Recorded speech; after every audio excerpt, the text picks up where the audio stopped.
এখন সংসাৰ ভঙাৰ নিচিনা পাপ জীৱনত বা দুনিয়াত একোৱেই হ'ব নোৱাৰে। এখন সংসাৰ ভঙাৰ সমান পাপ আৰু দ্বিতীয় কোনো পাপেই নহয়।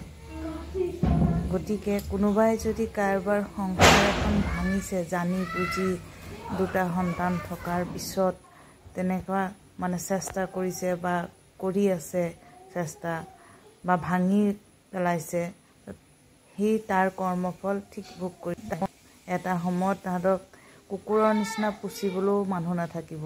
নিজৰ ল'ৰা ছোৱালী, নিজৰ কোনো আপোন বুলি কোনোৱে নাথাকিব। এই পাপৰ ভাৰ তাহাঁতি গোটেই জীৱন মৰালৈকে বব লাগিব। এনেকুৱা বহুত মাইকী মানুহ আছে যি জানি বুজি লোকৰ সংসাৰ ভাঙে, লোকৰ সংসাৰ এখন সুখত থকা দেখিব নোৱাৰে। নিজৰ ল'ৰা ছোৱালী স্বামী থকা স্বত্তেও তাহাঁতক এৰি দি পেলাই বেলেগৰ সংসাৰত জোৰ জবৰদস্তি সোমাব বিচাৰে। এনেকুৱা বহুতো মাইকী মানুহ আছে। গতিকে সাৱধান।